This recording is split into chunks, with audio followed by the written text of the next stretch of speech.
Pueden comenzar, por favor, a registrarse, los que están ingresando.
Buenas tardes con todos.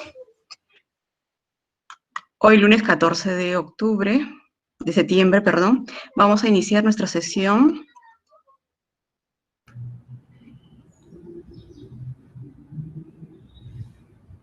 Hoy es la tercera semana del curso de extensión universitaria. Hemos dividido el segmento de este curso, empezando por esta tercera semana, por el curso solamente para los estudiantes de Derecho de las distintas facultades, de las distintas universidades que han ingresado al curso de extensión universitaria. Tenemos a todo el grupo de los de Ciencias y Arquitectura en otra sala que van a llevar un segmento de cursos de especialización en esas ramas. Entonces, hoy estamos básicamente con todos los estudiantes de Derecho de las distintas universidades, de las varias universidades públicas y privadas del Perú. Estamos en Lima, Ayacucho, tenemos universitarios de Arequipa, también tenemos de La Libertad, Cajamarca. Entonces tenemos distintos estudiantes de los últimos años de Derecho, de los últimos ciclos o el anual que puede ser en algunas otras universidades. El programa de hoy día, tenemos un gran representante en materia de Derecho Civil, que es el doctor Martín Mejorada, lo voy a presentar. El doctor Martín Mejorada Chauca es abogado por la Universidad Pontificia Universidad Católica del Perú, es socio fundador del Estudio Mejorada de Abogados, es profesor de Derecho Civil, autor de diversos artículos en materia de derechos reales. En primer lugar, agradecerle al doctor Martín Mejorada por haber aceptado la invitación que la superintendencia le ha realizado para poder brindarnos sus conocimientos y experiencia en materia de derecho de propiedad y posesión que vamos a tratar en esta sesión. Comentarle también que los alumnos están ávidos de conocimiento y la idea es que los conocimientos que puedan obtener en esta capacitación puedan ser traducidos cuando se incorporen como practicantes o asistentes en distintas entidades, así como en la SBN, que gestionan predios estatales. Esa es la idea de capacitarlos. Muy buenas tardes, doctor.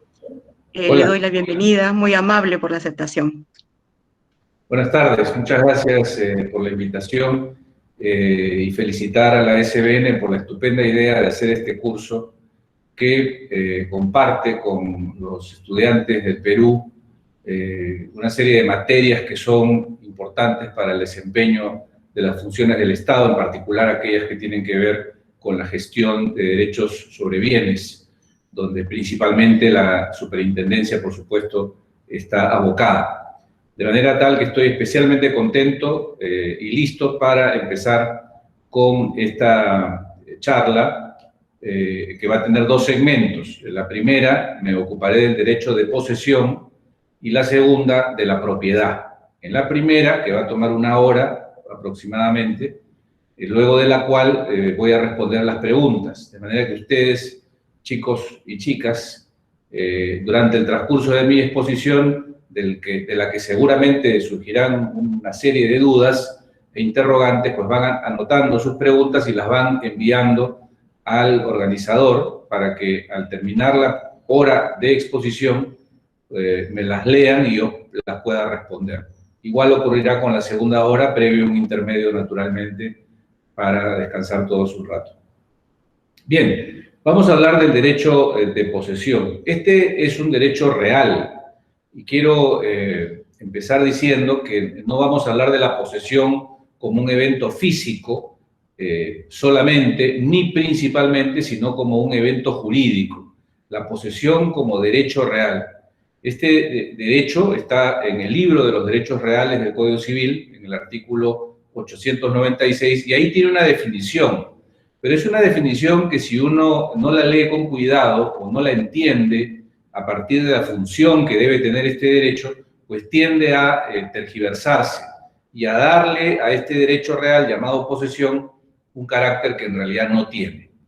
Una primera distinción que quiero hacer antes de entrar en los detalles que van a ser muy extensos a lo largo de esta hora es, repito, distinguir entre el hecho material de la posesión, a la que podríamos llamar ocupación o presencia de una persona o personas respecto de un lugar, un espacio o una cosa, un contacto material vía la ocupación, presencia, toma, tenencia, como quieran llamarle, que desde el punto de vista físico, pues será quizá posesión. Si ustedes buscan el término material, social, de lo que es posesión, pues seguramente se agote en esta mera presencia, tenencia, ocupación o contacto, ¿no?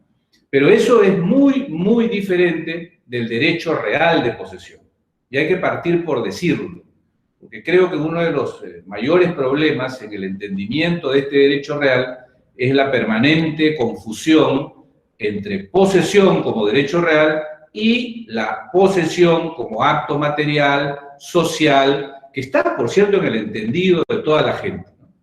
Una persona que observa a alguien en contacto con una cosa, por ese solo contacto, por ese control material físico, que podría ser hasta violento, hablará seguramente de posesión, pero eso no es jurídicamente posesión. Entonces, para entender el derecho real de posesión, tenemos que hacer este primer distingo, ¿correcto? Entonces, quitémonos de la cabeza que posesión como derecho real debe sujetarse, ajustarse, acomodarse a estos contactos, presencias, tenencias, ocupaciones físicas de los bienes. Tienen relación, por supuesto, no voy a decir que son cosas totalmente distintas. Tienen relación, pero son diferentes, y muy diferentes. Una siguiente diferencia que quiero hacer para ir introduciéndonos en la materia es esta que debemos tener presente entre el derecho real de posesión, que es el del que nos vamos a ocupar, y el derecho a la posesión. Fíjense, derecho de posesión, derecho real, y el derecho a la posesión.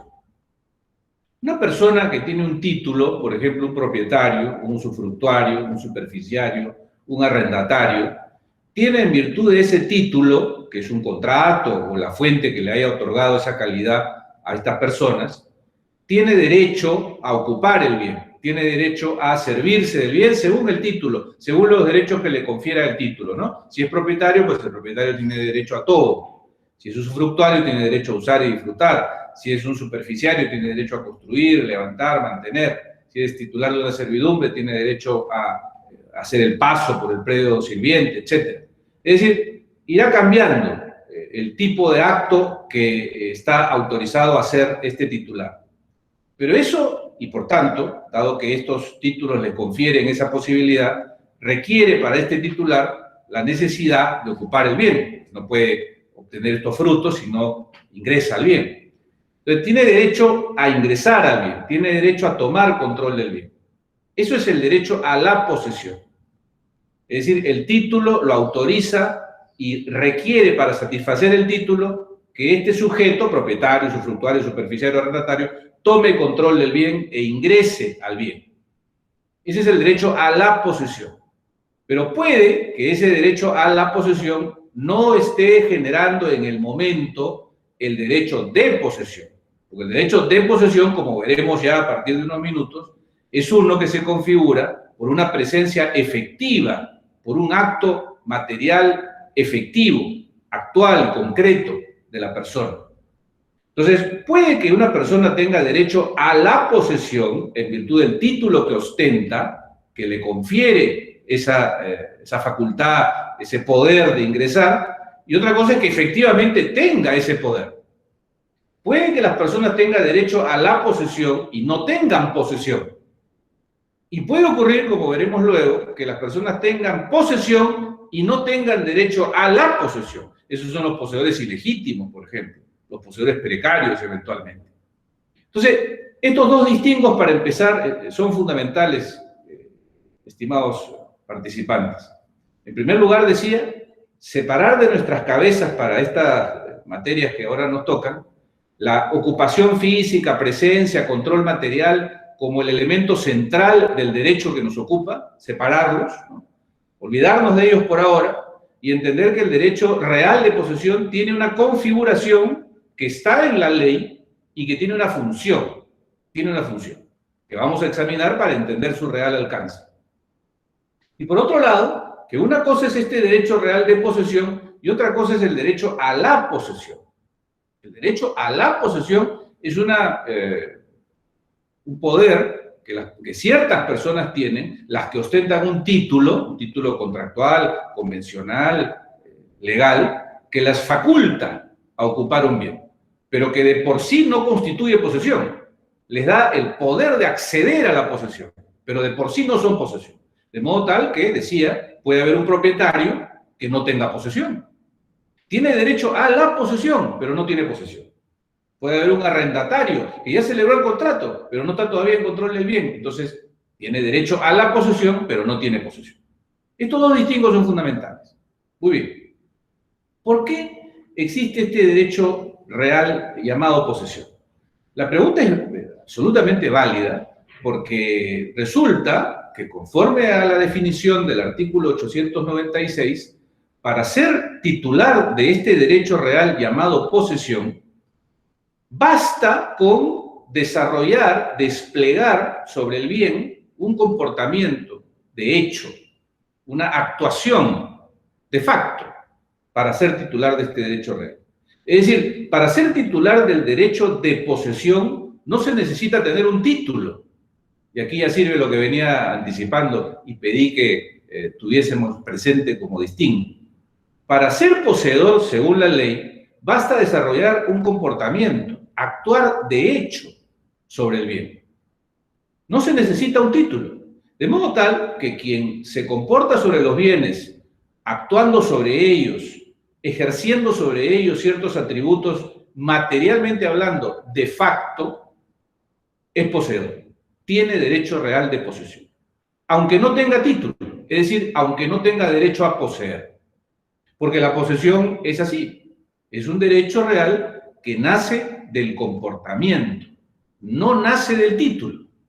El título, en los casos donde el poseedor además ostente un título, le dará a la posesión el carácter de legítima, de justa, de lícita, pero no le hace ser más posesión. Igual es poseedor aquel que ocupa un bien, cumpliendo esta condición de actuar materialmente, de hecho, de facto, sobre los bienes, de determinada manera. Ahora vamos a ver de qué manera es esa. Igual será poseedor, digo, si esta persona realiza estos comportamientos, sea que tenga un título o que no lo tenga. Porque la posesión como derecho no se define en función al título, se define en función al comportamiento. Y una vez que la persona es poseedora, en atención a que cumple este presupuesto de la ley, artículo 896, la posesión es el ejercicio de hecho de uno o más poderes de la propiedad. Se refiere a que, pues, quien usa, quien disfruta, quien realiza actos de explotación de un bien, es poseedor. A eso se refiere cuando dice quien de hecho ejerce un atributo de la propiedad. De hecho, quiere decir que aunque no los tenga verdaderamente, aunque quien realiza estos comportamientos no ostentara en su patrimonio estos derechos de uso y disfrute y disposición o los que fuere derivados de la propiedad, aunque no los tuviera en su patrimonio, pero de hecho los realiza, es poseedor. Es poseedor en términos jurídicos, ¿eh? Es decir, tiene el derecho real de posesión. Entonces, cabe preguntarse por qué la ley le da a una persona que no tiene que acreditar y que puede de plano no tener ningún título, una calidad jurídica que es un derecho real autónomo. ¿Cuál? Posesión. ¿Por qué? ¿Acaso un sistema legal civilizado no debería proteger y dotar de atributos y de protección y consecuencias únicamente a las personas que ostentan un título? ¿No es la existencia del título la única justificación razonable y justa para amparar a una persona? ¿Por qué proteger y generar todo un libro, todo un capítulo con una serie de consecuencias que ahora vamos a mirar, seguramente no todas con detalle por razón del tiempo, a alguien que de hecho ejerce poderes, sin importar si estos poderes emanan o no de un título, repito, porque ha configurado esta calidad llamada posesión, jurídicamente hablando, una vez que ya es poseedor, por haber o por estar actuando de hecho sobre los bienes, una vez que eso ocurre y estamos ante un poseedor jurídicamente, no ante un poseedor social, sino ante un poseedor jurídico, no ante quien tiene derecho a la posesión, sino ante un poseedor, una vez que estamos ante él, se despliega una serie de consecuencias. Son consecuencias ciertamente no todas permanentes, pero son consecuencias muy importantes. Presunciones, derecho al pago de ciertos conceptos como las mejoras, los frutos, derecho a permanecer en el bien si no es que se le saca de ahí a través de un juicio, derecho a la defensa posesoria, y la posibilidad muy importante de convertirse incluso en propietario si es que no lo era en virtud de la usucapión. Es decir, ser poseedor genera una serie de consecuencias y diría yo, es bueno ser poseedor, es bueno ser poseedor. Pero repito la pregunta, porque es respondiendo a esta pregunta que desentrañaremos el verdadero y real sentido de por qué esta figura. ¿Cuál es la pregunta? ¿No es acaso que en un sistema civilizado y razonable solo debe protegerse a los que tienen derecho a poseer? A los propietarios, usufructuarios, superficiarios, titulares de servidumbre, arrendatarios. ¿Solo los que tienen un título? Por Dios, ¿eso no es lo razonable? ¿Eso no es lo justo? ¿Cómo un sistema puede además amparar a quienes, sin importar su título, simplemente están en el bien? Esa es la pregunta. Y es una pregunta que se ha formulado en la ciencia jurídica desde el siglo XIX y se le ha respondido en muchos momentos, no siempre de la misma manera, y lo que es peor, la pregunta ha dejado de formularse. En mi experiencia y conocimiento, lamentablemente ha dejado de formularse en los lugares donde más debiera formularse la pregunta, que es en las aulas. ¿Por qué este derecho existe? Y es el primero del libro de los derechos reales, antes que la propiedad. Tan importante.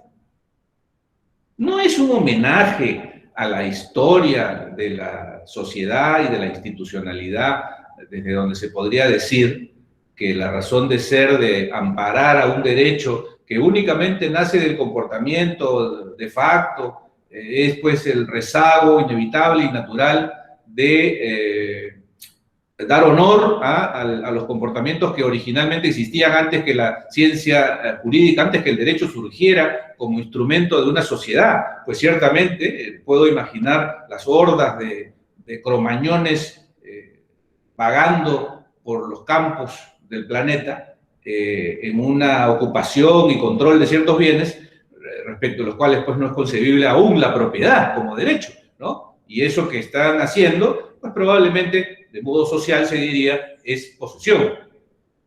Y eso es lo que precede a todo derecho, por supuesto, desde el punto de vista de la historia de la humanidad y de las sociedades, la ocupación y control material precede a cualquier otro título, sin duda.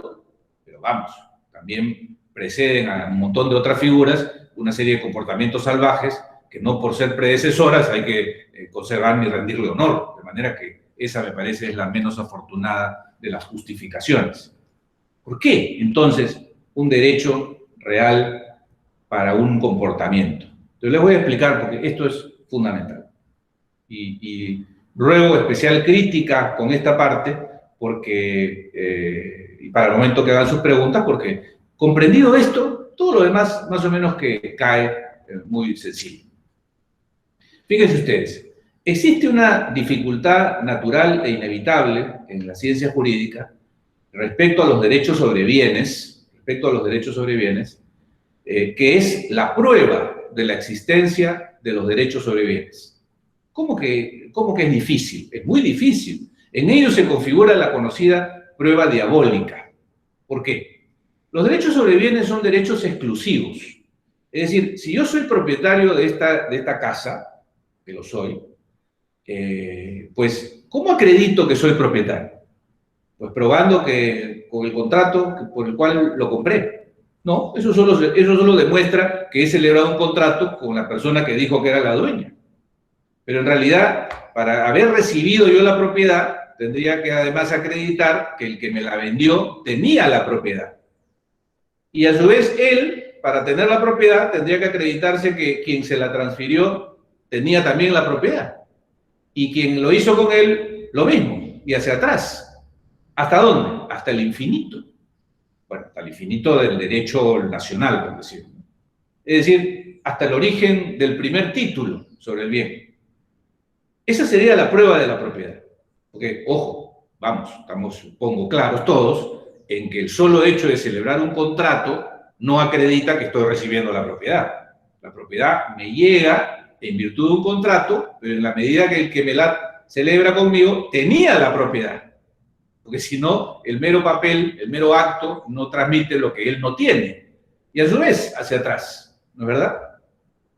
Entonces, probar la propiedad es muy difícil, porque tendría yo que probar, ciertamente que se han celebrado estos actos, pero además que en su momento cada aquel que lo celebró tenía en su patrimonio el derecho que intentaba transmitir. Habría bastado que uno de ellos no lo tenga, por cualquier razón, para que luego ese derecho ya no haya pasado y no haya llegado hasta mí. Esa, digamos, es la primera verificación generalizada de una dificultad para todos los efectos en la probanza de un derecho. Ya no les digo nada en el caso de los muebles, ¿no? En el caso de los muebles, el título virtualmente pasa desapercibido. ¿Cómo probar que yo soy propietario de este teléfono? ¿Cómo probarlo? Yo no conservo, pero mi contador tendrá la boleta o la factura, pero luego, ¿cómo probar que el que me lo vendió a su vez era dueño? Esa parte es indiscutible. La propiedad, por ser un derecho exclusivo, no es un derecho que pase de un patrimonio a otro solo por la existencia de un papel o de un contrato, sino requiere que el transferente tenga el derecho que busca transmitir. Y si no lo tiene, pues no se transmite. Así de fácil. Salvo, por supuesto, que operen algunas figuras o herramientas de apoyo, ¿no? Que no son materia de nuestro curso, pero que lo menciono para los que lo están pensando, pero que son excepcionales, como la fe pública registral o la prescripción adquisitiva, a la que le daremos algún espacio ahora. Pero en general es así como tendría que operar la prueba de la propiedad, y es muy difícil. Ahora, esto es en general, pero existe en el caso peruano y en el caso de los países latinoamericanos y los países pobres en general, una dificultad mayor o adicional, que hace de esto una cosa más difícil todavía. Me refiero a la prueba de los derechos sobre bienes. Esto que acabo de decir para la propiedad, por cierto, es igualmente aplicable a cualquier otro derecho sobre bienes. Igual, si yo lo que quiero adquirir de una persona no es la propiedad, sino el usufructo, o la superficie, o el uso, o la servidumbre, igual tengo la dificultad de probar que él tiene el derecho que yo quiero adquirir, aunque no sea la propiedad. Y esta complicación llamada prueba diabólica se cumple. Y hay que enfrentarla. Ahora veremos cómo. Decía que esta problemática de la prueba se presenta con mayor gravedad en nuestros países porque hay que agregar un componente que se llama informalidad. Y la informalidad, que tiene un montón de causas, genera que las personas que son titulares de derechos, ya no digo que tengan la dificultad esta que hablábamos de que hay que probar el anterior y el anterior, ya eso se vuelve una ilusión. Estas de las que ahora hablo, ni siquiera tienen contrato, ni siquiera tienen el título propio, porque no lo firmaron, porque no lo suscribieron, porque lo hicieron por un papel, porque el propietario lo adquirió por sucesión y el padre que le heredó pues no había reconocido al hijo, o tenía un nombre equivocado en el DNI, por mil razones. La pobreza de nuestros países conduce como una de sus consecuencias terribles, entre tantas, por supuesto, a la informalidad. Esta pobreza es causa y a su vez consecuencia de la informalidad. Es un círculo vicioso, ¿no? Terrible, porque una serie de aspectos que generan la informalidad determinan entonces que, no me atrevo a decir la mayoría, pero un gran número, significativo número de propietarios o de titulares de derechos sobre bienes realmente lo son, pero no tienen cómo probar. No tienen cómo probar. Y la dificultad no es, repito, solo esta de la prueba diabólica, sino que estos ya están en un paso mucho peor. Ni siquiera tienen el papel inicial o el inmediatamente anterior. Porque para la prueba diabólica por lo menos tienen que haber los contratos, ¿no es cierto? Para poder ver que en cada contrato quién precedía, ¿no? y ver si tenían o no tenían los derechos. Pero lamentablemente sucede muchísimo que las personas ni siquiera tienen el título. Ni siquiera tienen el título como papel, en este caso el título como papel. Porque el que tiene propiedad por herencia, pues no requiere ningún papel para ser heredero, pero pues no tiene el papel. Y como no tiene el papel, ¿cómo va a probar que él es el heredero? Y su padre, que es su padre, no lo había reconocido. O no lleva el mismo apellido, o el apellido está equivocado. Entonces, tenemos un problema. Un problema de la prueba. Y el problema de la prueba de los derechos, de la existencia de los derechos sobre bienes, genera o generaría, ¿no?, teóricamente, que las personas que ostentan estos derechos no podrían defender los derechos que no pueden probar. Porque si yo no puedo probar que soy propietario, ¿cómo voy a oponer, cómo me voy a defender ante el ataque, ¿no?, de los demás? ¿O cómo voy a transferir? ¿Cómo voy a intercambiar? ¿Cómo voy a hacer crecer mi patrimonio si no logro probar que yo soy el titular? Es lo peor que le puede pasar a una persona, el que su derecho no pueda ser probado, porque al no ser probado, entonces no puede hacer de él su razón de ser, que es generar frutos, rendimientos. Eso es lo que, por eso es que, y esto lo voy a ir mezclando en la medida de lo posible con las labores de la superintendencia, por eso es que quizá se pasa desapercibido, pero la labor de titular predios o de titular bienes es una labor fundamental, porque es otorgarle ese papel que no tienen los propietarios, confirmando una condición preexistente, por supuesto, ¿no?, o transfiriéndola si es que no la tuviesen, pero en el ámbito de lo que vengo hablando se trata de dotar a las personas de la prueba de la que carecen. Y con ese elemento, solo con ese elemento, ese capital se vuelve en un motor de desarrollo a nivel macro, pero a nivel micro se vuelve como la fuente del desarrollo familiar, personal, que hasta antes no era posible, dado que se trata de activos paralizados. Un bien o un derecho que no puede intercambiarse, pues es como si no existiera. Entonces está la prueba del derecho. Entonces, amigos, esto es muy importante porque esto está íntimamente ligado, está crucialmente ligado con la figura que nos ocupa, la prueba de los derechos. ¿Ah? ¿Qué hacemos con la problemática de la prueba de los derechos? Bueno, pues si alguien no se pone a trabajar y no le pone atención a este asunto, porque ciertamente estamos ante un tema que importa una serie de frentes, tecnológico, burocráticos, de reforma administrativa, de simplificación, eliminación de muchas barreras, reducción de costos, para que las gentes vayan accediendo a sus papeles en orden y cada vez sea más fácil probar los derechos, ¿no? Pero vean que hasta aquí ni por asomo se menciona o se justifica que la solución sea que las personas puedan negociar o celebrar contratos o intercambiar sobre bienes que no les corresponden. La lógica, la justicia, el sentido común dice que las personas deben hacer negocio, vivir, desarrollar, obtener rendimientos con sus bienes, aquellos sobre los cuales tienen derecho. Solo que hay un problema de probanza, ¿no? Y eso es un asunto que hay que resolver. ¿Por qué hay todos estos problemas? Por lo mencionado, un problema de falta de recursos. La paradoja es que no solo las familias no tienen recursos para acceder a los documentos, sino los documentos son muy caros, ¿no?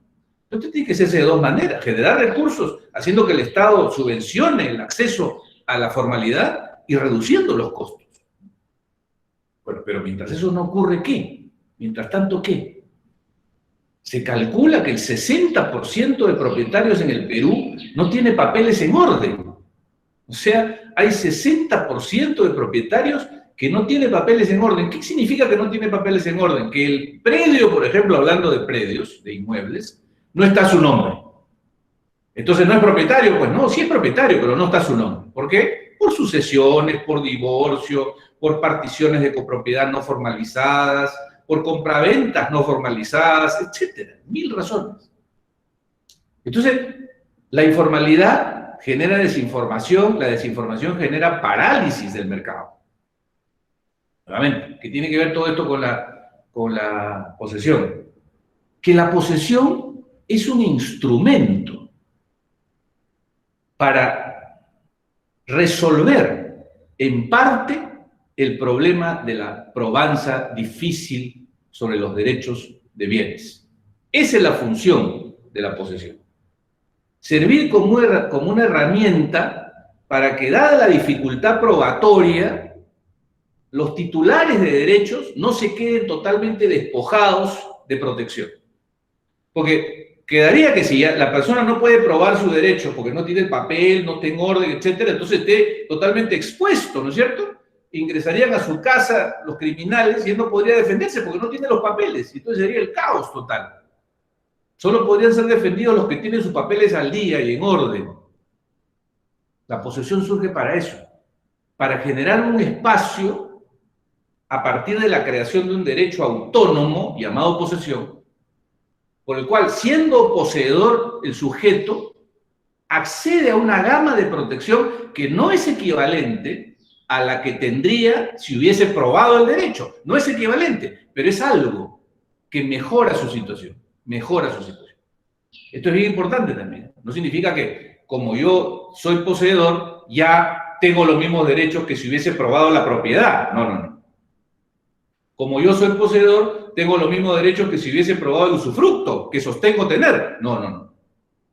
Siendo poseedor, accedes a una gama de protección uniforme para todos los poseedores, que es mejor a nada. Y es muy importante.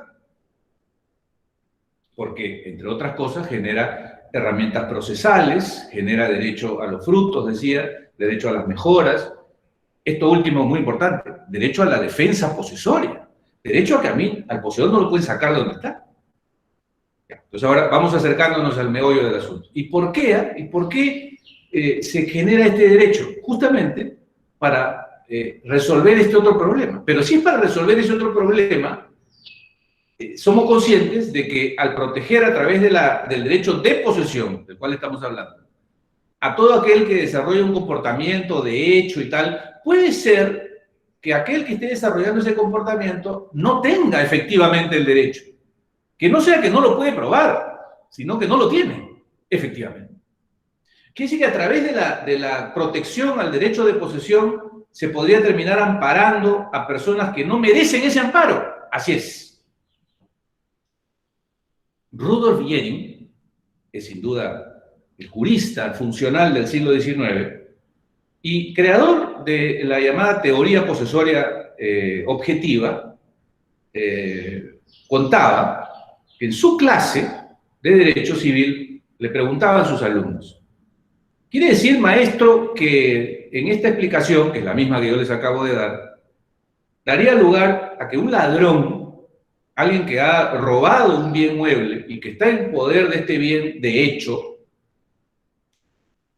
¿es él un poseedor? Sí. ¿Pero qué clase de sistema legal reclamaban, disputaban sus alumnos al profesor? ¿Qué clase de sistema legal es ese que protege a un ladrón? Lo mismo que a un propietario. Entonces la respuesta es porque el sistema legal no ha diseñado esta figura para proteger al ladrón. Lo ha diseñado para proteger al propietario. Solo que el ladrón se cuela porque no hay cómo detectarlo, porque aquí es el problema de la probanza. Si nosotros vemos en la calle caminando a una persona con un reloj perfectamente al día y caminando de lo más tranquilo, nosotros no sabemos si él es un ladrón. ¿Qué tal si lo es y se lo acaba de robar hace un día? En otro lado, en otra cuadra, en un distrito aledaño. No lo protegemos porque es ladrón, es que no sabemos que es ladrón. Porque el sistema no permite ese conocimiento. Entonces, su comportamiento genera una protección que hace que, respecto de esa persona, ladrón o no, los demás que observan este control llamado posesión, pues se abstengan y lo respeten. Pero ese respeto, esa abstención del mercado respecto de quien ostenta esta condición posesoria, no es para beneficiar a los ilegales, a los ilegítimos. Ellos se benefician inevitablemente, porque no se les puede distinguir, porque de su comportamiento no se desprende la ilicitud o su falta de título. Entonces la respuesta del maestro era, ese es el mal inevitable, el mal necesario. La figura tiene que convivir con ellos. Pero no está hecho para ellos. Esto, estimados amigos, es fundamental. Entender que el derecho real de posesión es una figura importantísima, pero cuyo rol fundamental es suplir la dificultad probatoria de los derechos sobre bienes, es decir, suplir la dificultad probatoria de los títulos. Y ante ese problema, insuperable seguramente todavía por mucho tiempo, hay que darle a las personas una herramienta para que accedan a cierto nivel de protección, que no es todo, pero es algo, a partir de un evento que no requiera mayor probanza. ¿Cuál es ese evento? El comportamiento. Si una persona actúa de hecho sobre los bienes, eso se ve, no necesita probarse, porque se ve, a diferencia de la prueba de los títulos. Basta que yo aprecie ese comportamiento para que esa persona sea poseedora, es decir, titular del derecho real de posesión. Y siendo que es, accede a una gama de consecuencias previstas en la ley. Y si uno de ellos es un delincuente, un usurpador, un invasor, pues no es para ellos la figura. Pero si se comportan del modo como la ley requiere para adquirir protección, entonces serán poseedores. Ojalá que todo vaya quedando claro hasta aquí. Vamos a hacer, por supuesto, las preguntas en 20 minutos, pero vamos a avanzar. Entonces, si esa es la razón de ser del derecho real de posesión y se protege en el fondo a los titulares de derecho, aquel que pretende alcanzar este nivel de protección tiene que comportarse como si tuviera esa titularidad. Tiene que comportarse como si tuviera esa titularidad. Y eso se sostiene en un análisis fantástico que se origina en los más funcionales juristas de la historia, los romanos.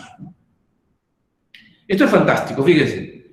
Los romanos eran muy funcionales, muy prácticos, ¿no? Entonces se decía, las personas que ocupan los bienes normalmente son invasores o normalmente son los que tienen derecho sobre esos bienes. Entonces, haciendo una estadística social, la respuesta era que normalmente quienes ocupan los bienes son los que tienen derecho sobre los bienes. O sea, los audaces que se meten a bienes ajenos y que se roban cosas y que luego andan por ahí como si fueran los dueños, son los menos, son los menos.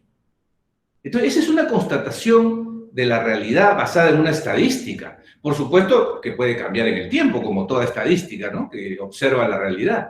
Pero en general, ¿no?, se ha creído, y seguramente con razón, yo creo que esto va cambiando en algunos sectores, pero en general es correcto decir que las personas que están en los bienes, que viven en las casas, que uno aprecia conduciendo los vehículos, en general el 99% de ellas son personas que tienen derecho sobre esos bienes y que por tanto tienen títulos sobre esos bienes. Puede que los títulos no los tengan en orden, que no estén a su nombre, que los han perdido, que están magullados, pero son los titulares. Esa estadística es fundamental como presupuesto de lo que ahora vamos a decir. Porque si eso es así, y de lo que se trata es de proteger justamente a los que tienen título con dificultad probatoria, la posesión es esa herramienta que se configura por un comportamiento de aquel o de aquellos que socialmente generan esta estadística. Es decir, de aquellos que generan esta respuesta. Cuando uno mira la realidad, ¿no?, cuando uno mira el entorno y dice, ¿qué te parece esa persona que está viviendo en esa casa? ¿Cuál? Esa. ¿Qué te parece? Que la ves ahí parada en la ventana, regando el jardín. ¿Qué te parece? ¿Tú crees que esa persona tiene derecho sobre ese bien o tú crees que se ha metido? No, tiene derecho sobre ese bien. La percepción, la información que emana del comportamiento y que informa la estadística, que hace justificar un derecho como este, tiene que ver con que el comportamiento sobre el bien es uno que genera esa impresión, una impresión de naturalidad, una impresión de habitualidad, una impresión que le dice al mercado, ese debe ser el dueño, ese debe ser el arrendatario.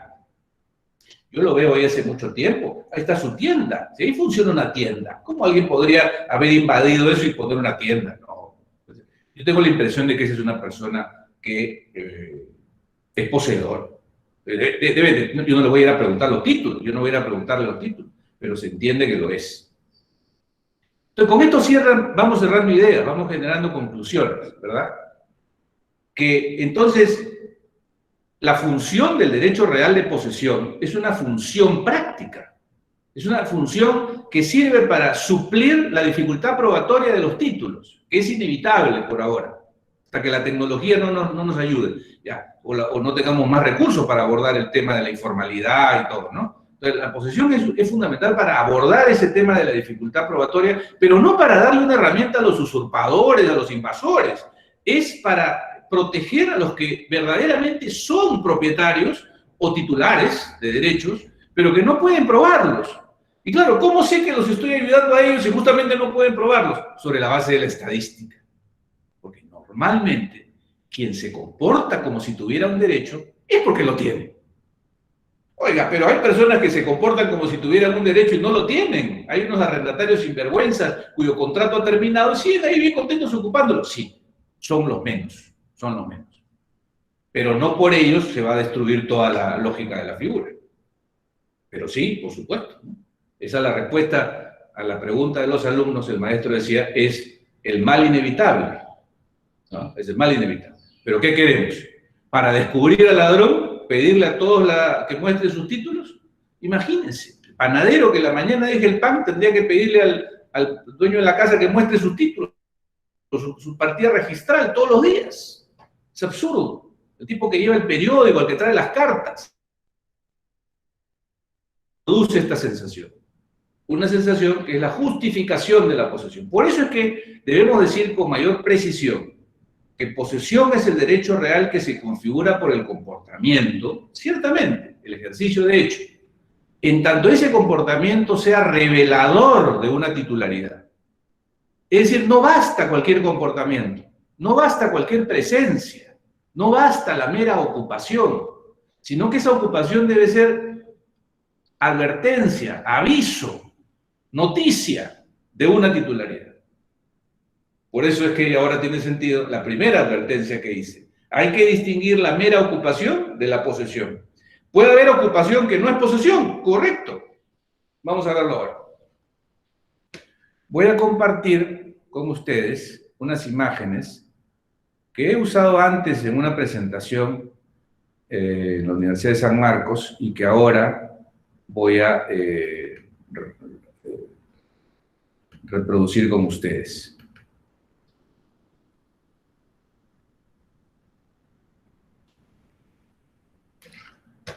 Bien, ahora vamos a ponerlo en modo imagen. Esta es una imagen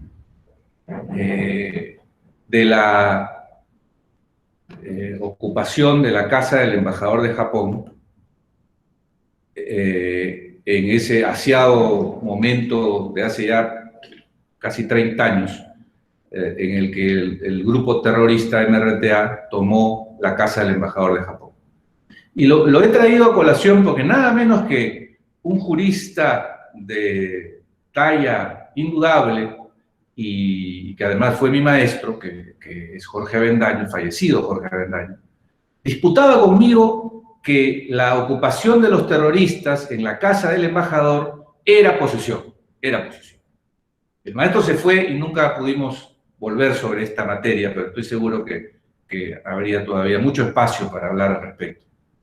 Él sostenía que, pues, Serpa Cartolini, el líder terrorista, y los demás, pues, estaban ahí como que estuvieron ahí varios meses, ¿no? Ustedes, si son jóvenes, no los logro ver, no lo recordarán, no lo habrán vivido, pero ocurrió, pues, una ocupación de la casa del embajador de Japón por un grupo terrorista que tomó por rehenes a todos los presentes en esa celebración. Se celebraba el nacimiento del emperador Akihito, y como era usual, en la casa del embajador en Lima se hacía una reunión, un cóctel. Entonces, los terroristas tomaron por sorpresa a los invitados y los tomaron de rehenes, se cerró el lugar y permanecieron ahí por meses, pidiendo que sus presos terroristas fueran liberados, ¿no? Una cosa de película, pero triste también. Entonces, mi maestro sostenía que cómo no se va a decir, cómo no se va a concluir que Serpa y los demás terroristas estaban en posesión, porque además desde la prensa pues ya, y el grupo terrorista tomó posesión de la casa del embajador de Japón. Palabra posesión, como le decía hace un rato, hay que distinguirla socialmente, de lo que es socialmente, de lo que es jurídicamente. Entonces decía mi maestro, ¿cómo se va a decir que no son poseedores si la posesión es el ejercicio de hecho? Serpa y los demás delincuentes están ahí, duermen ahí están con sus armas y sus campos minados, ahí están, de hecho, claramente no tienen derecho, pero están ahí.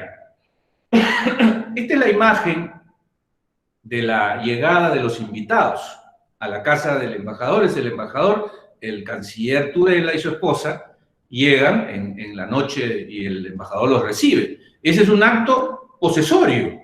Las personas actúan como si tuvieran derecho a estar ahí. Yo no sé si el embajador había pagado la renta de esta mansión, o no sabríamos si el embajador había sido destituido, pero era un comportamiento natural. Unas personas elegantísimas desfilan por la puerta de esta mansión en San Isidro y acceden a una reunión. Ese es el comportamiento posesorio natural. Un comportamiento que hace ver y que te hace decir, esos tienen derecho a estar ahí. No es el caso, ¿no? Pero de repente la persona de la derecha, que ya no aparece en la foto, se está cuelando, se está metiendo, no tiene invitación, pero nadie lo sabe. Es poseedora, está actuando con naturalidad. Así se cumple la función de la que hemos hablado durante los minutos previos. Luego viene la toma de la casa, son retenidos los rehenes, y cada día, al final del día, o cada días, algunos días el terrorista salía con los principales retenidos, entre ellos el canciller de la República, Tudela, a hacer una conferencia de prensa y exigiendo pues que liberen a sus colegas que estaban presos y si no iban a matar a todos los retenidos. En la misma puerta que vimos hace un instante, solo que esta vez tenemos al canciller demacrado, al embajador absolutamente agotado y a los terroristas al lado, y la prensa del mundo entero transmitiendo en vivo la toma de la casa del embajador. ¿Es este un comportamiento posesorio? No, no hay posesión. ¿Por qué? Porque claramente esta presencia, esta ocupación del bien no revela ninguna titularidad. No solo no revela ninguna titularidad, más bien se produce aquí una cosa que pocas veces se ve, que es la revelación de la carencia de titularidad, ¿no? Un propietario se muestra en la prensa con sus invitados con una cara tapada y con un Tupac Amaru en el pañuelo. Entonces, ocupación, pero no posesión. Incluso el acto lícito, se produce la recuperación de la casa del embajador unas semanas o meses después, y los retenidos, los secuestrados son retirados por la Fuerza Armada del Grupo Chavín de Huántar, en la misma casa, en la misma puerta, en un acto violento y de explosión, ¿no? Ocupación y presencia. Pero ahí no se sabe, hay una confusión, ¿no?, de titularidades. No significa eso que el comportamiento posesorio debe ser siempre en medio de flores y arcoíris y con música de fondo. No, el comportamiento es el comportamiento natural. Y si un comportamiento natural requiere violencia porque es parte del momento, entonces será igual un comportamiento posesorio. Pero el punto es que tiene que revelar una titularidad. Estos uniformados que claramente usan el uniforme de la patria, digamos, claramente son oficiales del Estado, del derecho, pueden ser, no obstante su violencia, los reveladores de una presencia legítima, de una titularidad. Yo no sé si realmente el gobierno japonés autorizó el ingreso de las fuerzas del orden, si esto tuvo todos los procedimientos protocolares y las autorizaciones para la incursión. No lo sé, pero no importa. Lo cierto es que hay posesión. ¿Pero hay igualmente violencia? Sí, pero es una violencia que evidencia una titularidad. Es el acto del propietario de recuperar su bien.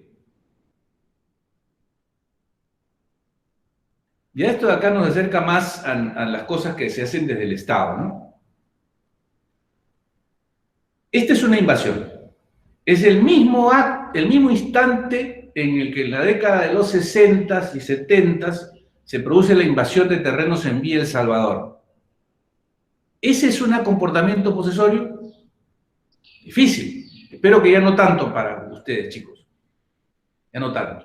Uno tiene que preguntarse, ¿hay posesión? Bueno, está claramente las personas están ahí con sus esteras escondidas, agazapadas, con banderas al viento.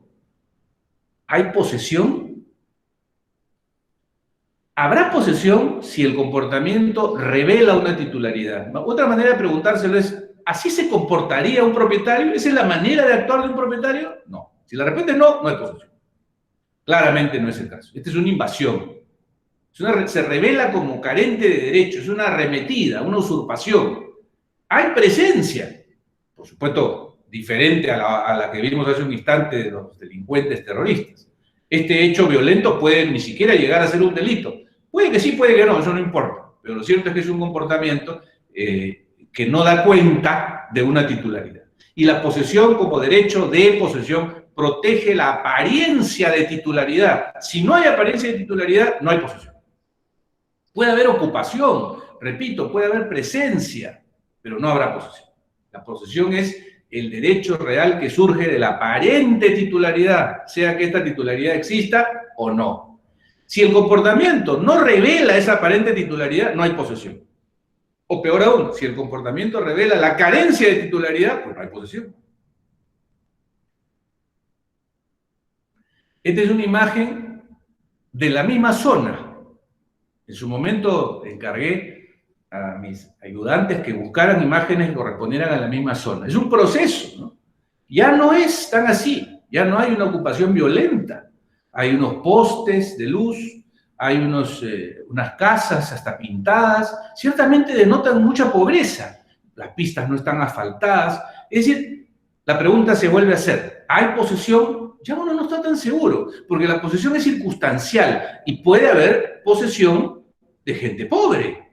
Y esa es una posesión igual en la medida que aparenta una titularidad. Uno se hace la pregunta, ¿así se comporta un propietario? ¿Un propietario pobre? Sí, claro. No todo propietario tiene que construir, ¿no es cierto?, en material noble de entrada. Y esto es un proceso social en el Perú que tiene etapas. Es probable, a mí aquí ya me da la impresión, si ha ido la empresa de la luz y les ha puesto un poste, ¿no? A mí ya me da la impresión que aquí están en un proceso de formalidad. Ya tengo esa impresión. De repente no son propietarios, pero quizás ya fueron empadronados por COFOPRI o por la SBN o por el PETO, por quien fuere, y ya están en un proceso distinto al anterior que claramente no tiene una apariencia de titularidad. Aquí la apariencia al menos es dudosa, ¿no? Pero no la puedo descartar, no la puedo descartar. Esto no es como lo de Serpa, esto no es un acto que denote de plano la carencia. O sea, repito, cuando uno se pregunta, ¿ese comportamiento es revelador de una titularidad? Tiene que ubicarse en el contexto de la situación. Los propietarios no se comportan siempre igual, dependen del lugar, del tipo de explotación que realizan, de las circunstancias económicas y ambientales del espacio, ¿no? Por ejemplo, un predio agrícola no se esperará pues, que el propietario esté sentado en el manzano todo el día. Estará ahí en la época de cosecha, pero no está todo el tiempo, ¿no es cierto? O sea, la ocupación, la presencia, depende de muchos aspectos y, ¿por qué no?, de las circunstancias socioeconómicas del lugar, ¿no? Pero tiene que haber una apariencia de titularidad. Una aparente titularidad pues se comporta haciendo pistas, haciendo espacios, tendiendo la ropa con naturalidad, teniendo una mascota, ¿no? Puede que no tengan pues una titularidad que haya alcanzado su óptimo, pero están en ese camino, aparentemente. Esta es una foto de un espacio similar. No logramos exactamente el mismo lugar, pero esto que están viendo ahí se originó en la primera foto. O sea, es un proceso. Y aquí donde indudablemente hay posesión, en cada una de esas casas pintadas alegremente, puede que esa casa de rosado que se ve en la esquina, puede que no tenga título, puede que nunca se ocupó de obtenerlo o no lo perfeccionó, pero está ahí. Su apariencia, su aparente comportamiento y alegre gusto por el rosado revela que es un titular, pero no lo es, ¿no? Pero su comportamiento lo aparenta. Y eso basta para ser poseedor. Y ahora sí tengo que ir terminando. Entonces, una vez que ya es poseedor, accede a una gama de derechos que están en el Código Civil. Mejoras, defensa posesoria, protección posesoria. Ah, si quieres ganar propiedad a partir de la posesión, pues además tienes que hacer otras cosas más, ¿ah? Tienes que no solo actuar como si tuvieras un título, sino que tienes que actuar como si ese título fuera propiedad. Tienes que actuar como dueño, como soberano, como tal ante las autoridades, ante tus vecinos, pagar los impuestos, contratar los servicios. Un arrendatario es poseedor, pero él no va a ganar por prescripción mientras actúe como arrendatario. Y finalmente,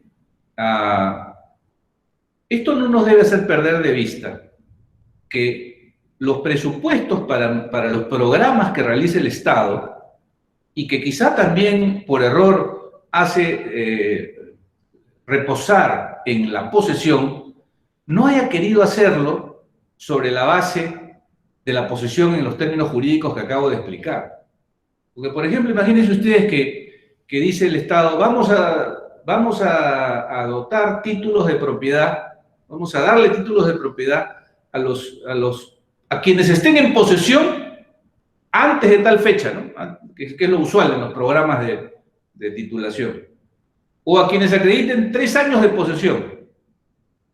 Si no se hace ningún distingo en la norma, cuando se habla de 3 años de posesión, o quienes estén en posesión antes de, pues claro que la posesión no se le ha dado un sentido distinto en las normas de las que ahora menciono como ejemplo, tendría que entenderse que es la posesión esta de la que acabo de hablar, y por tanto no contaría los periodos en los cuales la invasión y la ocupación fue violenta, y no obstante haber existido ahí presencia física, pues eso no era posesión. Pero también puede ocurrir que el Estado diga, bueno, finalmente yo lo que voy a hacer es regalar mis predios, así es que yo no voy a hacer aquí un juicio de si tú realmente tenías un comportamiento posesorio en términos jurídicos y técnicos como los que acabo de explicar. Yo voy a darle el título al que estaba ahí en el año tal. ¿Por qué? Porque me parece que me da la gana, por último, porque quiero fijar simplemente un punto de partida de antigüedad. Si tú desde ese día actuabas como si tuvieras alguna titularidad o no, ya eso no me importa mucho. Pero si tú estabas ahí, yo te doy el título. Esa finalmente es una decisión, pero habrá que precisar que en esos casos el presupuesto de la decisión de formalizar no reposa tanto en que haya existido posesión, en los términos que he explicado, sino que haya existido presencia, ¿no? Ocupación. Y eso sí, puede haber ocupación. O sea, si volvemos a la imagen, imagínense que esta imagen de la invasión duró, pues se prolongó por 6 meses. 6 meses en ese plan. Eso no es posesión. Jurídicamente no es posesión. Pero esos 6 meses computarán, para los casos en los que el Estado dice voy a darle títulos a lo que hayan estado de tal plazo, computarán esos 6 meses. Si el Estado no hace la precisión, pues jurídicamente no debería computarse ese plazo. Pero si el Estado precisa, dice, se lo daré a quienes están desde esa fecha, quienes están, sin importar si eso es posesión o no, pero están, ocupan, pues entonces sí valdrá. O sea, en otras palabras, tampoco seamos dogmáticos en el asunto. Posesión es lo que les he dicho, pero eso no quita de que exista un hecho que se llama ocupación, que no es posesión. Y en la ley puede utilizar la ocupación no posesoria para efectos de diferente índole. Por lo pronto, para la acusación de un delito, porque para que haya existido, por ejemplo, el delito de usurpación, el presupuesto es que alguien haya tomado por la fuerza un bien, o sea, tomar posesión de un bien, ¿no?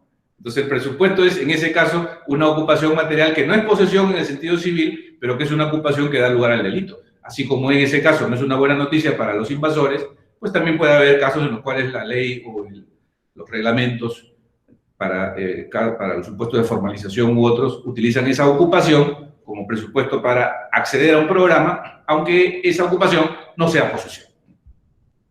Dicho lo cual, terminamos esta parte. Quedo yo a la indicación de las preguntas, que estoy seguro que existen. Sí, doctor, tenemos consultas.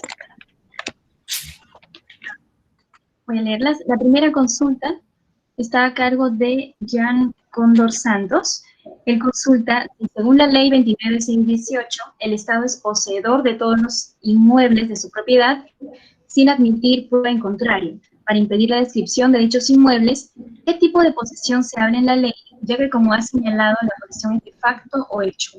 Muy bien, es una ley, y precisamente porque es una ley, se está apartando de la definición del 896, o sea, está generando una excepción, porque el Estado, pues, si no está ocupando, como es la verdad, los predios, no puede ser poseedor desde el 896, pero lo que está diciendo de la ley, y lo puede hacer, porque es ley, igual que el 896 del Código Civil, es, lo que está diciendo en otras palabras, el Estado goza de las consecuencias de la posesión de pleno derecho, aunque no esté poseyendo, eso es lo que le está diciendo. Le está asimilando al Estado las consecuencias de ser poseedor, aunque no lo sea técnicamente. ¿Eso es un problema? No, es una posibilidad técnica porque a través de una ley que es del mismo rango, le hace gozar de los efectos de la posesión a alguien que en rigor no lo es. Para lograr que el Estado tenga esos efectos, le atribuye artificialmente el carácter de posesión. ¿Ya? Pero digamos, esto, aceptémoslo, desde el punto de vista de la ciencia jurídica, es posible, pero su uso puede ser pernicioso, ¿no? Porque entonces se genera una distorsión, puede haber acá conflicto de derechos posesorios. Porque fíjense, es bien interesante la pregunta, y hay un montón de supuestos que se van a desencadenar de esta excepción, que como excepción uno parece no hacerle mucho caso, pero podrían generarse conflictos. El Estado se presume poseedor de un espacio X, del cual de repente el Estado ni siquiera sabe que tiene, ¿ya? Pero se presume que es poseedor. Y entonces, respecto a ese espacio, físicamente, hay alguien que lo está ocupando. Entonces, cuando el Estado se da cuenta y va al lugar, confronta al ocupante, el Estado le dice, yo soy el poseedor. Y el ocupante le dice, no, el poseedor soy yo. Y el Estado le dice, no, perdón, la ley dice que el poseedor soy yo. Entonces, ¿cuál posesión prima? ¿Cuál posesión prima? Ese conflicto de derechos posesorios tiene consecuencias en el ámbito de los efectos de la posesión. Por ejemplo, las mejoras. Porque si ese poseedor, que es el particular, hizo mejoras en el bien y el Estado es el propietario, el Estado tendría que pagarle por las mejoras. Pero el Estado podría decirle, no, no te pago nada. ¿Por qué? Porque el poseedor no eres tú, soy yo, porque la ley dice que el poseedor soy yo. Pero el particular va a decir, pero ¿cómo que no eres? También soy yo, pues porque el 896 dice que el poseedor es el que está en el bien. Entonces, esa incoherencia en la sistemática de la figura son consecuencias de haberle atribuido artificialmente al Estado este carácter de poseedor de los bienes. Y que no tiene otro efecto, por cierto, que hacerle gozar al Estado de las fórmulas de defensa posesoria que son propias de los poseedores. Pero yo diría que para gozar de esos efectos o de esas consecuencias, no era indispensable darle al Estado la calidad de poseedor, que además no tiene, pues no, porque no está, pero jurídicamente se le está dando. Sino que habría bastado, digo, como que de hecho se le da también en la misma ley, si no me equivoco, el poder de ejercer la recuperación posesoria directa, ¿no? El poder de rechazar los interdictos contra él, etc. A ver, siguiente pregunta. La siguiente, doctor, es de Carlos Zúñiga. Él consulta, a raíz de temas de posesión informal y los diversos ejemplos que ha expuesto, ¿sería mejor que el registro público sea constitutivo y no declarativo? Sí, pero no es ese el principal problema ahora, porque el registro puede ser en efecto constitutivo y sería mejor, pero para eso habría que poder acceder al registro. Y para poder acceder al registro se necesita pues tener los documentos, es decir, tener la formalidad, tener los papeles. Y ahí está el problema, en no tener los papeles. Las personas no tienen los papeles. Incluso cuando el Estado se ha preocupado en darle los papeles en campañas que fueron muy costosas en términos de préstamos y financiamiento externo, las personas ya contentas con sus títulos, al cabo de poco tiempo se comienza a generar otra vez la formalidad, porque estas personas se mueren y no se formaliza la transferencia de sus sucesores, ¿no? La formalidad no es un evento que se resuelva para el momento solamente, sino es un sistema que tiene que garantizar que todos tengamos permanentemente actualizada la información, y para eso no basta pues ordenarlo. Es necesario que los procedimientos sean sencillos y sean baratos. Bien, la siguiente consulta es de Daisy Rocha. Ella consulta qué condiciones mínimas de facto debe tener un poseedor para considerarlo como tal. Debe comportarse como si tuviera una titularidad. Y eso va a depender del tipo de bien, de su ubicación, del momento histórico en el que uno está. Por ejemplo, en situaciones de pandemia y en la cuarentena, esto ha impactado en la manera habitual de usar los bienes. Los automóviles han permanecido por 5 meses retenidos en los estacionamientos. ¿Esa es la manera usual de ser poseedor de un bien? No. En circunstancias normales no, pero en cuarentena sí. Entonces pregunta, ¿soy poseedor de mi carro que se quedó en el taller o que se quedó en el estacionamiento? Sí. Pero si no lo has usado en 5 meses, porque eso es lo que corresponde pues al estado de cuarentena. O sea, es poseedor quien se comporta como normalmente se comportaría una persona sobre el bien, en atención al tipo de bien, circunstancias del lugar, de clima, etc. Bien, la siguiente consulta es de Álvaro Sánchez. Él consulta sobre la posesión como acto violento y la posesión en términos jurídicos que ha explicado. ¿Cómo determinaríamos en el momento exacto o aproximado en que por el tiempo la posesión como acto violento se transformara en una posesión como derecho real? Bueno, para empezar, no olvides, ante tu pregunta, quiero reiterar que la posesión puede ser violenta en términos de, digamos, una ocupación, digamos, altisonante, ¿no? A ver, si yo, que soy el propietario de esta casa, sufro una arremetida de un invasor y lo expulso o lo contengo, ese comportamiento mío violento de expulsar al invasor que me amenaza es un comportamiento posesorio, porque eso es lo que haría un propietario. O sea, por eso decía, no es que la posesión se configure por un acto que debe ser permanentemente pues dulce y musical y armónico, ¿no? Y con pajarillos. No, es el que corresponde a la naturaleza de las cosas.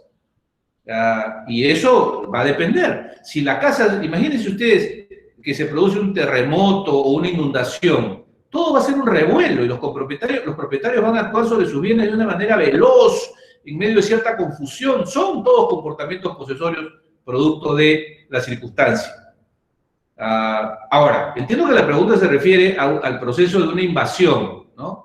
Pues es un proceso que hay que apreciar socialmente. Por eso yo me atreví a decir que en la imagen 2 que mostré luego del momento mismo de la invasión, tampoco mostraba ya una ciudadela consolidada, sino un espacio de construcciones aún rudimentarias, pero que quizá en atención a las circunstancias de nuestro país, que no es pues Europa, podrá considerarse que ya esas presencias denotan cierta titularidad. ¿Por qué? Porque todos sabemos que las invasiones han sido el punto de partida de los distritos más importantes de este país. Ventanilla, Villa El Salvador, todos. La periferia ya hoy no es periferia, ha dado lugar a los grandes sectores de la ciudad. Y por tanto, en algún momento esos espacios se han ido formalizando, pero no producto de un abrir y cerrar de ojos, sino producto de un trámite muy complicado y largo. Hasta antes de los 90, que cambió toda la visión sobre este tema, los procesos de formalización de invasiones tomaban pues 20 años aproximadamente. ¿Cómo? ¿Sí? Luego de esta invasión venía ya la consolidación, la paz. Cada uno cercaba sus espacios, ponía sus esteras, sus banderas, le ponían el nombre de un político al lugar, asentamiento humano tal, se hacían las pequeñas vías, los accesos, ¿no? Y luego se producía quizá en unos 2 o 3 años más un empadronamiento. Ya el empadronamiento era el primer punto, camino a la formalidad muy prolongada y dilatada. En algún momento de ese proceso, si socialmente todos sabemos que eso ya está encaminado, porque se aprecia que ya se vive en paz, ¿no? Aun cuando no haya todavía ahí, digamos, construcciones consolidadas, uno ya podría decir que ahí hay posesión. Un elemento, ¿saben?, muy revelador de esto, aunque esto no es un listado, es la presencia de los servicios públicos. Una vez que la empresa de luz le pone luz, ya eso, si le pone luz a las esteras, ya hay posesión. Porque la posesión también es el reconocimiento de los proveedores. Si hay proveedores formales, ¿no? Porque proveedores informales reconocen a ocupantes informales, eso no tiene chiste. Pero si un proveedor formal reconoce una ocupación, eso es un camino hacia el comportamiento posesor. Algunos decían por eso que en un trabajo que hizo Richard Webb hace muchos años sobre la propiedad, dijo que los títulos de propiedad más valiosos no están en los documentos que otorga COFOPRI, sino en los recibos de luz y de cable de las compañías de teléfono y de las compañías eléctricas.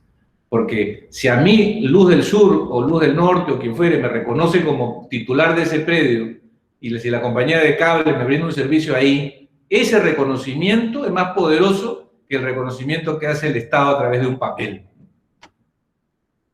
Siguiente. Bien, la siguiente consulta es de Jan Cóndor Santos.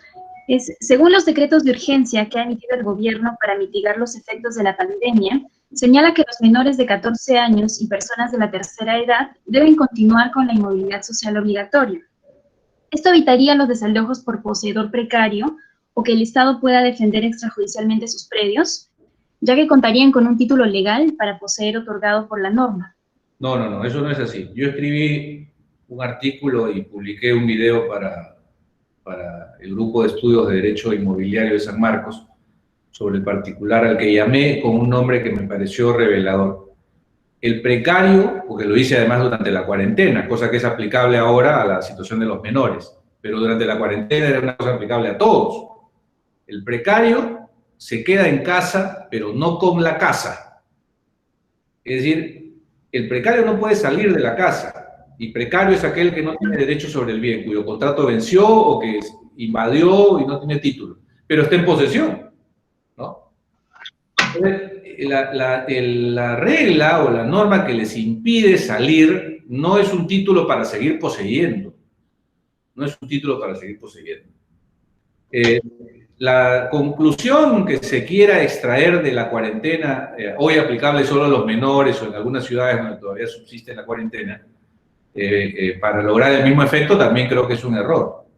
Y además el supuesto en el que nos ubicamos es de muy difícil realización. Vamos a ver, porque miren, si los contratos de los cuales estamos hablando vencieron o simplemente estamos ante una ocupación que nunca tuvo contrato y el propietario quiere recuperar sus bienes contra ese poseedor, no lo puede sacar por su cuenta, no lo puede sacar justamente porque es poseedor y los poseedores tienen la garantía de no poder ser retirados si es que no media juicio. Salvo los casos especiales de predios sin construcción, que es un caso muy especial del artículo 920 del Código Civil en su última modificación. Pero en general, los poseedores no pueden ser retirados si es que no media juicio. Entonces, es improbable pues que si yo hoy, en cuarentena o en marzo, decidí iniciar un desalojo judicial, porque es judicial, contra el poseedor, es improbable pues que a la fecha tenga una sentencia que me permite ejecutar el desalojo. Ni siquiera se habrá admitido la demanda. El Poder Judicial acaba de reactivar alguna de sus funciones. Ese proceso de desalojo va a terminar en 4 años. Así que, olvídense. Pero claro, lo que sí cabe es la pregunta siguiente. ¿Qué pasa con aquellos casos en los cuales, al momento de la cuarentena, marzo, ya había una sentencia y de hecho una orden de desalojo, pero no se pudo ejecutar, ya estaba ya para fijarse la fecha de lanzamiento por el juez y el secretario, pero no se pudo hacer porque justamente entró la cuarentena.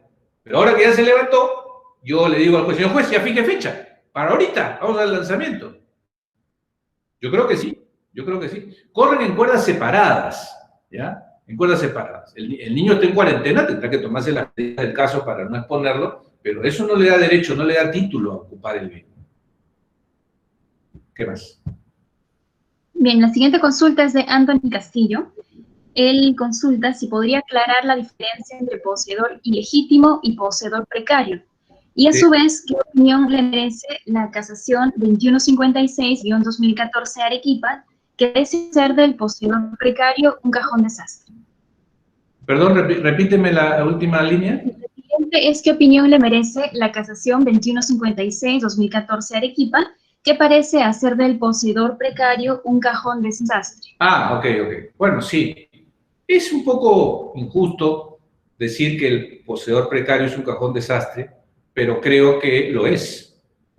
Pero el cajón desastre tiene muchas cosas, pero no tiene cosas ilimitadas. Ahora voy a explicar. Fíjense ustedes. El poseedor precario está definido en el Código Civil como aquel que tiene título cuyo título ha fenecido, el artículo 911 del Código. Y también el Código habla del poseedor ilegítimo, pero no define al poseedor ilegítimo. Entonces, durante décadas se ha procurado hacer un distingo. Hay páginas de artículos que pretenden distinguir entre el ilegítimo y el precario. Yo tengo una posición, pero tengo una cosa a favor. Tengo una tesis sobre lo que es el poseedor precario, que está en un material que además se les va a alcanzar, en un artículo que publiqué con el título Poseedor, se llama Precario y qué. Soy precario, ¿y qué con eso? Tratando de mostrar que ser precario no es una cosa nefasta, ni mucho menos. Bueno, esta tesis la llevé al cuarto pleno civil de la Corte Suprema, donde se discutió justamente sobre el poseedor precario, y me invitaron como amicus curiae.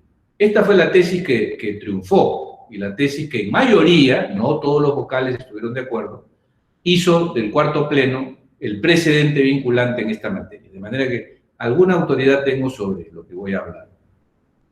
El poseedor precario es un concepto ligado al desalojo. El poseedor precario es un concepto ligado al proceso de desalojo. No está ligado a ninguna otra cosa más. Nace para él.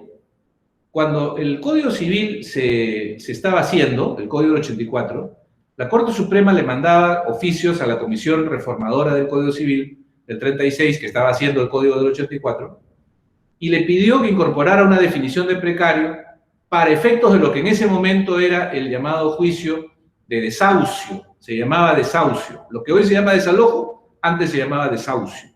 Entonces la Corte Suprema estaba preocupada porque tenían este permanente lío de qué cosa se entendía como poseedor precario, ya en el año 84. Entonces le dijeron a la Comisión Revisora del Código: oiga, pongan una definición de precario en el Código Civil para que ya nuestros juicios de desahucio, que sirven para lanzar al precario, caminen con mayor facilidad. Y tuvieron un intercambio de ideas entre la Comisión Revisora del Código Civil y la Corte Suprema, y se incorporó. Pero lo que quiero decir es que esto explica la relación estrecha que hay entre el concepto de posesión precaria y el proceso judicial de desalojo. ¿Para qué otra cosa sirve el concepto de poseedor precario que no sea para el juicio de desalojo? Para ninguna otra cosa. Solo sirve para el proceso de desalojo. Cuando tú demandas, por ejemplo, una reivindicatoria, demandas el llamado juicio de mejor derecho, y reclamas contra un poseedor que no tiene derecho, no le acusas el carácter de poseedor precario. Dices que es un ilegítimo, que no tiene derecho, pero no lo llamas precario. El único momento en el que se llama precario al demandado es en el juicio de desalojo. Y el juicio de desalojo es un proceso especial, es un proceso sumario. No es un proceso que uno se ha inventado, es un proceso que está en el Código Procesal Civil, como están los interdictos, como está el retracto, como está muchos otros procesos, responsabilidad de jueces, inventarios, medidas cautelares, etcétera, que tienen todo un récord sobre cómo se entienden estos procesos, qué significan y cómo se tramitan. El proceso de desalojo es uno de carácter sumario, donde las cosas se ven de una manera especial, se ven muy rápido, son procesos de urgencia. Y noten esto, miren señores, la urgencia del proceso de desalojo explica por qué en ese escenario la verificación de cómo es el poseedor demandado es una verificación que tiene que, de inmediato, revelar la calidad del demandado, en una mirada sumaria del estatus de ese demandado. Si el demandado aparece con toda claridad como carente de derecho, o sea, no tiene título, o de su propio papel se aprecia que su título murió, o sea, es, en otras palabras, un proceso en el cual, para que tenga éxito el demandado tiene que ser clamorosamente carente de derecho. Esa evidencia palmaria es lo que identifica al precario. El precario es aquel sujeto que, puesto en el desalojo en un análisis sumario, se le percibe de inmediato como carente de derecho. Donde no se requiere ni se confunden las cosas con argumentos que pudieran complicar esta impresión. Si el demandado, por ejemplo, en el desalojo, dice, señor, pero yo está bien, no tengo un contrato, pero yo soy el hijo del propietario que murió y yo soy su hijo. Y acá está mi partida de nacimiento. Claro, no está la partida de función, pero él es mi padre. Entonces, si ya se genera duda sobre si este ocupante tiene o no título, ya en el desalojo no va a funcionar la cosa. Y por tanto, él ya no es precario. O sea, precario es la persona que con toda claridad, en una mirada rápida, uno concluye, este no tiene derecho. Por eso es buena la definición del 911 del Código Civil, porque el 911 nos está dando cuenta de los casos en los cuales, pues, con toda claridad, el sujeto no tiene derecho. El sujeto dice, no tiene título, no tiene papel. ¿Usted qué hace ahí? ¿Tiene algún contrato, algo? No tengo nada. Ya, bueno, tengo un contrato. Ya, pero su propio contrato dice que venció el 1 de agosto. Entonces, su propio contrato está revelando que usted no tiene derecho. Ah, tiene razón, pero no tengo derecho. Si es así de fácil, ese es precario. Puede ser que el precario sea simplemente un poseedor con título, pero pues desafortunado, que no tiene los papeles, ¿no? Pero yo juro que soy el propietario, solo que no tengo los papeles, pero juro que no sé. Bueno, lamentablemente no basta pues eso, ¿no? Así que usted es un precario. Pero resulta luego que él en efecto era el propietario, porque era el heredero no reconocido del padre muerto. Y que luego de años él establece esa conexión familiar, el vínculo, la sucesión, y se le declara dueño. Quiere decir que él era un precario, pero era legítimo. Porque, y respondiendo a la pregunta entonces, la calidad de poseedor precario se ventila en el desalojo. La calidad de poseedor legítimo y legítimo se ventila en otro espacio. Un precario podría ser legítimo. Y alguien que no es precario podría ser ilegítimo. Si yo me presento como demandado y con toda raza digo, yo no soy precario, señor juez, acá está mi contrato. Y tiene un contrato, con firmas legalizadas y todo, pero hecho en azángaro. Azángaro es la expresión limeña para documento falsificado. Entonces el juez dice, bueno, acá no vamos a nombrar un perito ni nada, porque este es un proceso sumario, así que usted no es precario, señor, ante mis ojos. Usted no se va. Pero luego en un proceso lato, el propietario demuestra pues, que ese documento era falsificado y todo. Quiere decir que ese señor no era precario, pero era ilegítimo. Entonces, no podemos darle a estos conceptos un análisis en el aire. Tienen que ser ubicados en el escenario en el que se van a utilizar y de eso va a depender. De eso va a depender. Esa es la distinción entre precario e ilegítimo. Creo que el cuarto pleno de la Corte Suprema hizo bien en decir lo que yo he dicho durante toda esta reunión sobre lo que es el precario. Solo que como la Corte no ha querido establecer una sola y única definición, lo que ha dicho ha puesto unos ejemplos de qué cosas se entiende por poseedor precario, ¿no? Y ha abierto el concepto. Y está bien, pues, porque yo no puedo anticipar en una regla cuáles van a ser las maneras como el demandado logra desvirtuar esta acusación que se le hace de poseedor precario. Va a depender de las circunstancias, y no hay que asustarse con eso. El juez tendrá que examinarlo. Por ejemplo, fíjense ustedes, y con esto termino de responder esta pregunta.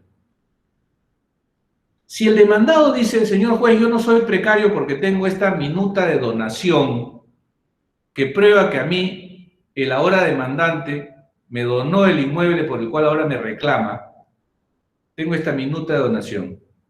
Entonces el juez tendría que decir, ¿él es precario o no? ¡Claro que es precario! ¿Pero cómo? Si tiene un contrato. Sí, pues, pero en materia inmobiliaria la donación no es nada hasta que no llega a escritura pública. Entonces ese papel es nada. Pero si algunos colegas o profesores piensan que no, pues ya tiene un papel, pues ya tiene cierto título. No es así.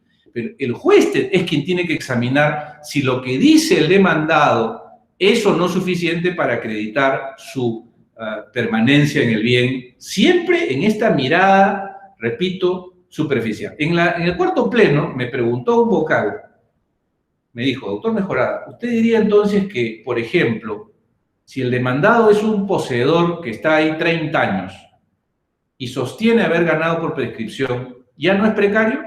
Entonces le dije, depende.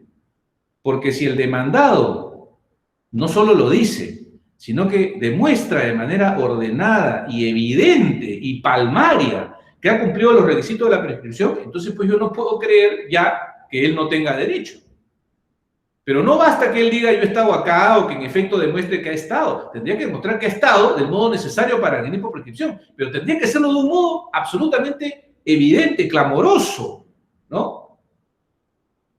Cosa que en el caso del cuarto pleno, porque no sé si ustedes lo saben, pero los plenos se hacen sobre la base de un caso concreto.